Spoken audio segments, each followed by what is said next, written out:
American automotive engineering has given us legends. The Mustang, the Corvette, the Charger, icons that changed the world.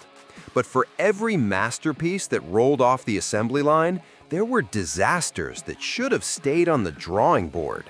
Today, we're exposing 12 American cars that were so flawed, so poorly executed, that they damaged their manufacturers' reputations for years.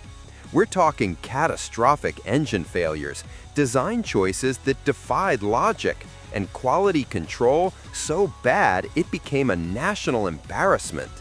Subscribe and hit the notification bell. Let's count down the 12 worst American cars ever built. Number 12, 1982 to 1988 Cadillac Cimarron. Cadillac tried to compete in the compact luxury market by essentially rebadging a Chevrolet Cavalier and slapping a premium price tag on it. The result was a disaster that damaged Cadillac's reputation for years. The Cimarron launched with a weak 1.8-liter four-cylinder engine producing just 88 horsepower. Later models got a 2.0-liter with 86 horsepower, and finally a 2.8-liter V6 with 125 horsepower. But by then, the damage was done. The base price was around $12,000, nearly double what a Cavalier cost, yet buyers got essentially the same car with slightly better interior trim. This was badge engineering at its worst. Sales were consistently poor throughout its run. Automotive journalists called it one of the worst decisions in Cadillac's history. Number 11, 1984 to 1988 Pontiac Fiero. Pontiac's mid-engine sports car looked promising and had innovative design, but it became infamous for one terrifying problem: catching fire. The base 2.5-liter four-cylinder engine produced 92 horsepower, barely adequate for a sports car. The optional 2.8-liter V6 with 140 horsepower was better, but by the time it arrived, the Fiero's reputation was already destroyed. Early models had serious engine cooling problems that led to engine fires, creating a PR nightmare for General Motors. The fires were caused by inadequate engine cooling and connecting rods that would break and puncture the oil pan, spraying oil onto hot exhaust components. The plastic body panels over a space frame were innovative, but quality control was inconsistent. Build quality varied wildly from car to car. Number 10, 1982 to 1986 Chevrolet Camaro. The Camaro was supposed to be a performance car, an American muscle icon. But in 1982, Chevrolet offered a base model that was an absolute embarrassment. It came with a 2.5-liter four-cylinder engine producing just 90 horsepower. This was a Camaro that couldn't get out of its own way. The Iron Duke engine was designed for economy cars like the Chevrolet Citation, not sports coupes. Acceleration was painfully slow, taking over 14 seconds to reach 60 miles per hour. The engine was loud, rough, and completely unsuited for a car with the Camaro's sporty image. The handling was compromised by the front heavy weight distribution from the cast-iron engine block. The car felt sluggish and unresponsive, nothing like what Camaro enthusiasts expected. Priced at around $8,000, it was affordable, but it was also an embarrassment to the Camaro nameplate. Number 9, 1981 to 1989 Cadillac Fleetwood. Cadillac introduced cylinder deactivation technology to improve fuel economy. It was an innovative idea that was years ahead of the available computer technology. The execution was a complete disaster. The 6.0-liter V8 was designed to produce 140 horsepower. The system was supposed to shut down cylinders when they weren't needed, smoothly transitioning between 8, 6, or 4 cylinders depending on load. But the unreliable cylinder deactivation system caused rough idling, stalling, and poor drivability. Owners constantly complained about hesitation and unpredictable performance. The computer system controlling the cylinder deactivation couldn't keep up with real-world driving conditions. The engine would hunt between different cylinder modes, creating a jerky, unpleasant driving experience. Many dealers simply disabled the system and converted the engines to run on all 8 cylinders all the time, defeating the entire purpose. Cadillac abandoned the technology after just 1 model year, but the damage to their reputation was significant. Number 8. 1981 to 1983 DeLorean DMC-12. Made famous by Back to the Future, the DeLorean was more style than substance. The stainless steel body looked futuristic, but underneath was a seriously flawed sports car. The 2.85-liter V6 engine, borrowed from Peugeot, Renault, Volvo, produced only 130 horsepower. For a car priced at $25,000, expensive for the early 1980s, performance was deeply disappointing. It took over 10 seconds to reach 60 miles per hour. The iconic gullwing doors were impressive but problematic. They were heavy, and the electrical systems that controlled them were unreliable. In tight parking spaces, they were impractical. The doors also leaked water in heavy rain. Build quality was poor, with inconsistent panel gaps and electrical problems throughout the car.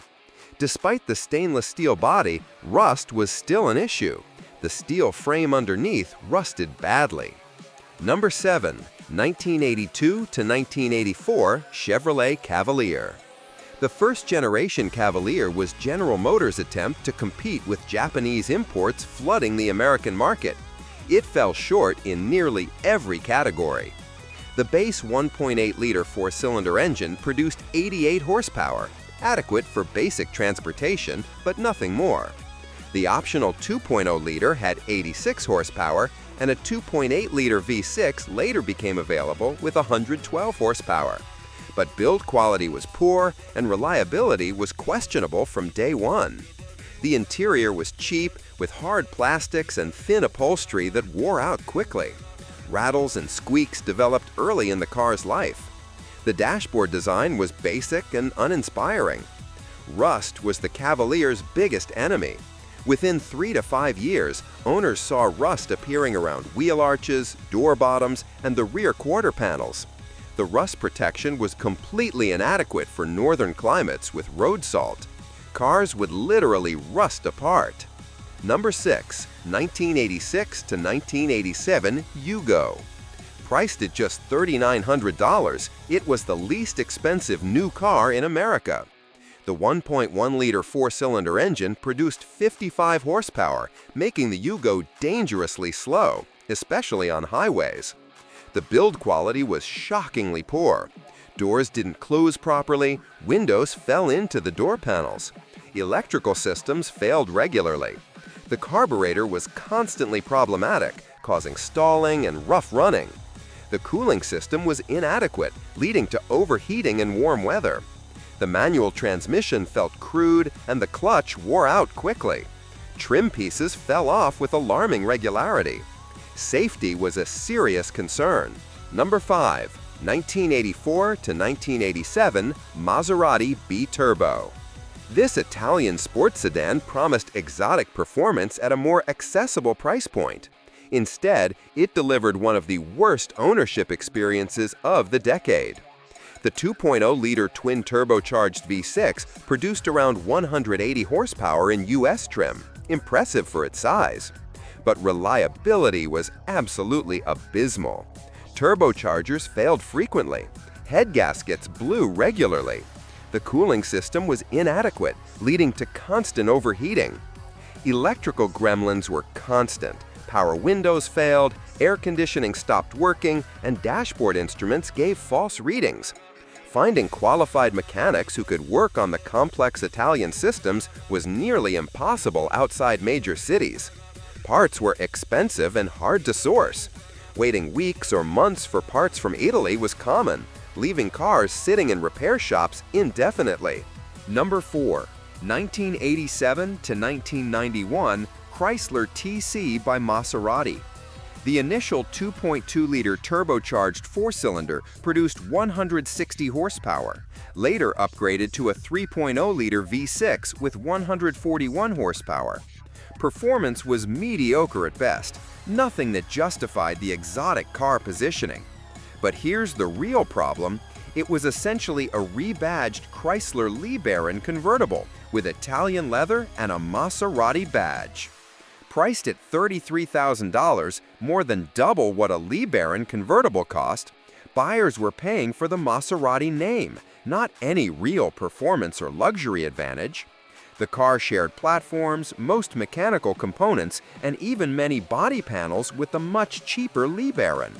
Buyers weren't fooled by the Italian badges. They could see it was just a LeBaron with leather seats and a fancy name. Only about 7,300 units were produced over 4 model years. Dealers couldn't sell them, and Chrysler took massive losses on each car. The TC represented everything wrong with 1980s badge engineering: high price, low value, and zero authenticity. It's remembered as one of Chrysler's biggest mistakes. Number 3. 2001 to 2005 Pontiac Aztek. When Pontiac unveiled the Aztek in 2001, they believed they were creating the ultimate crossover SUV for the new millennium. Instead, they created one of the most ridiculed vehicles in automotive history.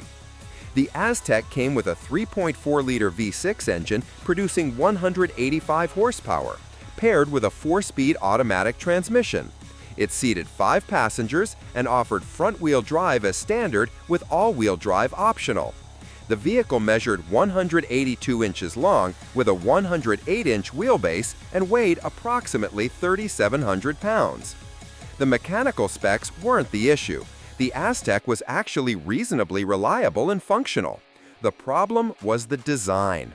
With awkward proportions, excessive plastic cladding, and a front end that looked like it was designed by multiple teams who never communicated, the Aztek became an instant punchline. The styling was so polarizing that it overshadowed genuinely practical features like the versatile cargo system, removable cooler, and available camping package with tent attachment. Number 2. 2004 to 2006 Chevrolet SSR.